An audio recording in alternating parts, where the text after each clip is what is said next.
Hi, I'm Patu from freefincal, and everywhere I go for my investor talks, one of the common questions I get asked is, how did you, from a physics background, get into this personal finance? Sometimes people often judge me. They kind of think that I mean, I'm doing something wrong or doing something lowly by talking about money and so on. I don't care about that. But so this is essentially an account of how I made that of my journey into personal finance. So I have written about it. I also talk some segments of it in my talks, but not everything. So this is a full account. I'll try to keep it as short as possible. Um, I finished school in 1992. I'm now 45 years old. I finished school in 1992, and I did my BSc in Vivekananda College, Mylapore. It's a very famous college. Uh, my dad went there. Everybody, my family went there. It's kind of common. I finished my BSc, and then I got into MSc at IIT Madras quite by chance. I did not get admission anywhere. This was the last place I got it. At that time, there was not any national level exam. There was only a local exam. That's probably why I got it. If they had the national exam, I would have never got it. Actually, because of that, most people from the Tamil Nadu science and arts and science colleges do not make it there. So, some luck somewhere. So, so I got it. I finished my BSc, finished my MSc there, did my PhD also from IIT Madras. In fact, I started earning money from my MSc onwards because of some scholarship. I was getting 500 rupees a month, and they waived my tuition fee because of the grades and so on. Then, of course, there was the research scholar stipend. All that money I blew out. I didn't save anything. My father retired soon after I joined my PhD in 1997. My father retired, so it was not only my mother was earning at that time, and I was earning a little bit. Father was getting pension, but it's not money. I mean, it's not much money. Just a few thousands here and there. I mean, just about making. Making ends meet without a problem. I never had that kind of problem in life until that point. It was going to come later. So I finished my PhD in what 2002. I fell in love, got married by then. I was very scared about that, not getting married without a stable job. I had a short stint during my PhD in Lausanne, in Switzerland. I also did a few months of postdoctoral work at Berlin. Of course, I was not very happy with staying away from my family. I was a misfit there. I'm a misfit everywhere, but I was more of a misfit there, so I came back. Then I had then I then I was in then I worked for a national lab for almost 2.5 years. On February 2006, that is like 5-6 days after my first salary. That was my first ever salary in a proper job. My father broke his right leg because of, we didn't know then, it broke on its own, and we didn't know then it was multiple myeloma, a form of blood cancer. 1 month later, actually on March 6th, if I'm not wrong, he broke his left leg also. So both his legs were broken. He was bedridden.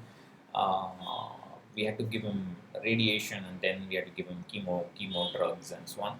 So essentially, from early 2006 to late 2007, when he passed away, he was in bed, and from around that time, so that time I had this opportunity to apply for a job at IIT Madras, and I joined.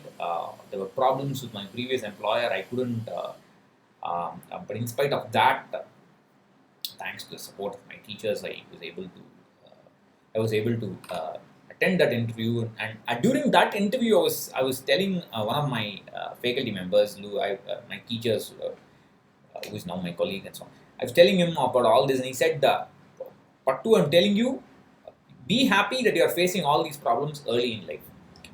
At that time, I was very angry with him. Why did you say why are you saying this? I'm suffering. But now, after 12, 13 years, I feel that he's right, because it changed the way I look at money. Getting ahead of it. After, when he was hospitalized for the first time, I literally saw money go down the drain. I had no money. I had to borrow. Thankfully, my brother-in-law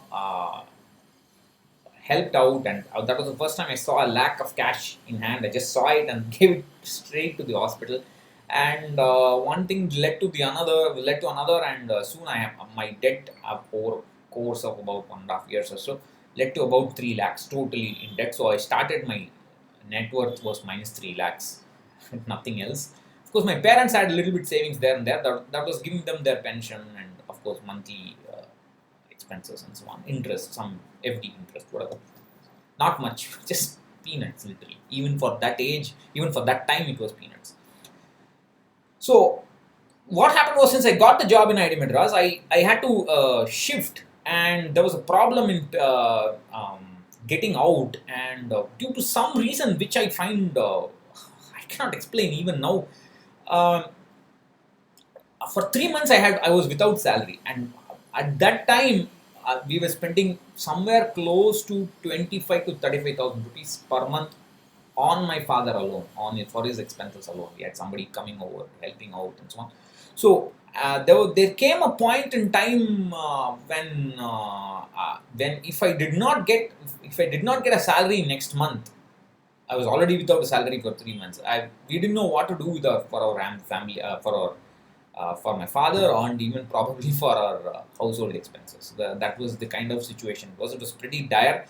At some point between February 2006 and during the time he was getting hospitalized 2-3 times, my mother actually told me to sell off her Mangal Sutra, her Thali, to pay off expenses. We didn't do that, but at that time when she told me, I felt devastated. I thought, what is happening in my life? That was the lowest.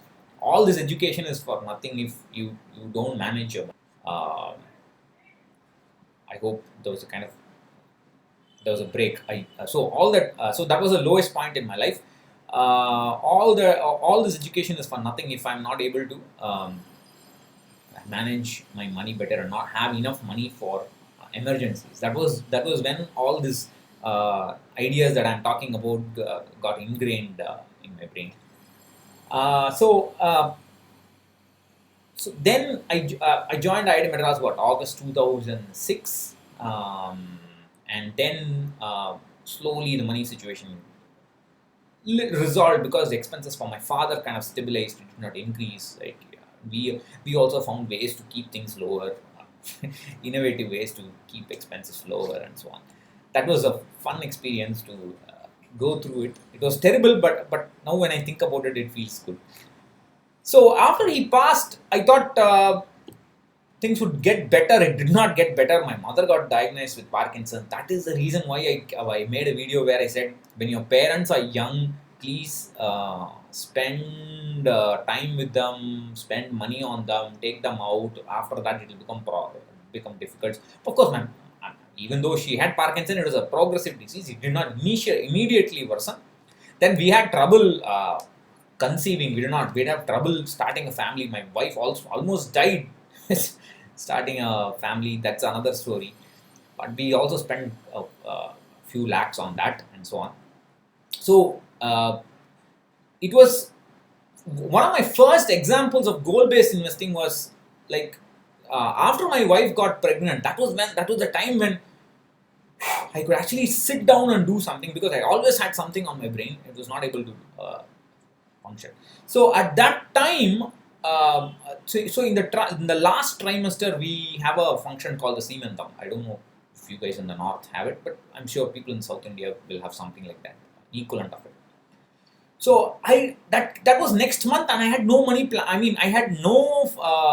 I did not plan anything for it. Then I realized I just forgot about it completely, because I was so caught up in everything. That was when I realized that if you have a need in the future, and see, my wife was pregnant. I knew that the Seemandam was going to happen.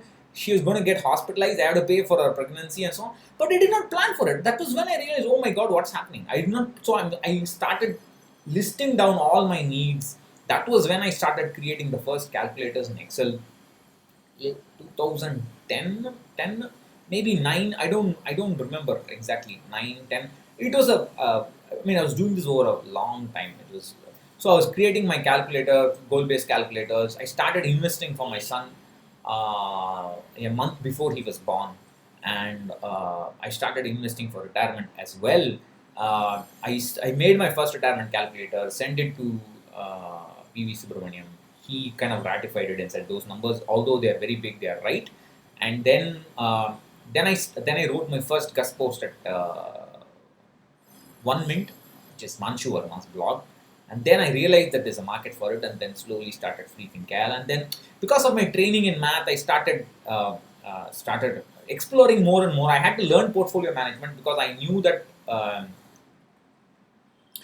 I mean, after you start investing, you have to worry about risk management. You have to worry about rebalancing. So one question led to the other, and these natural questions became calculators, and again, eventually they became articles and videos now, and so on. That's a natural progression of how freefincal went about. That's one story. So that's when I started investing. I started investing more and more and more and more. I have graphs on this. You can see I will put them in the description box. For 5 years, from 2008, June 2008, I started at 1,500 rupees SIP in Sundaram ELSS dividend option. I had no idea what mutual funds were, so naturally that's a wrong mutual fund.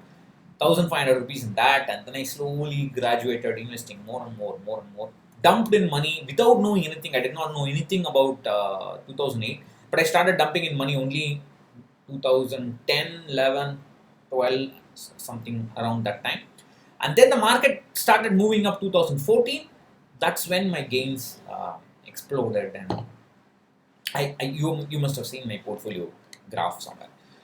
So that's essentially how it all began. I I mean, it's not a, what can I say? People once asked me, what are your investing mistakes? I from the moment I started investing in 2008, I have no mistakes. I have not made any mistakes. I don't have anything to regret about. Sure, I could have done things better, but there are no regrets. But perhaps my regret was, maybe I should have invested the kind of the handsome salaries I got in Switzerland and Berlin. Those handsome, even if it was only for a few months, even if I had invested, even in fixed deposits, if I had invested them, I would have made a lot of money. I would have at least help for my father's expenses. I didn't do all that. I was just spending it on food, movie, books, whatever. Done some crazy things. I've also written about it. So thankfully, because that 3 lakh loan was interest free from my brother-in-law, I was able to get rid of it the first 2 years, 3 years of my employment.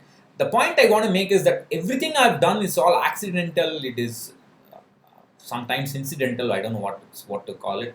But it was all driven by fear. The fear of not making those same mistakes again. Of course, I make new mistakes, but I don't want to make the same mistakes I did in the past. That is what led to goal-based investing. That is what led to systematic investing. From minus 3 lakhs to financial independence, that journey is just because of discipline and luck. That's all. There's no intelligence involved. I've never been don't people call me intelligent? No, I'm not. In school I failed 5-6 subjects. So I've also got gold medals in IIT. But that's just hard work. It's not intelligence. So it's got nothing to. It's just discipline. If you work, if you keep doing something, if you keep doing the same thing, you get better at it. That's all. It's just everywhere. It is just luck that I'm disciplined. That's all. So that's it. It's no big deal. That's the reason why I keep telling people, if I can do it, if I can change my life from a middle class guy to upper middle class to something above that in over 10 years, everybody can. There's no big deal. There's no special skills involved. The problem is people believe that there's something special needed. There's nothing needed. Just keep investing money. That's all. Wait. Have patience. That they don't want to do. That's the pity. You can never become rich unless you are patient and unless you invest money. People don't want to invest money. That's the sad part of it. So that's what I wanted to say in this video. I'm sorry if I've ranted on for too long. The Q&A is coming up. If you have questions, please leave a note.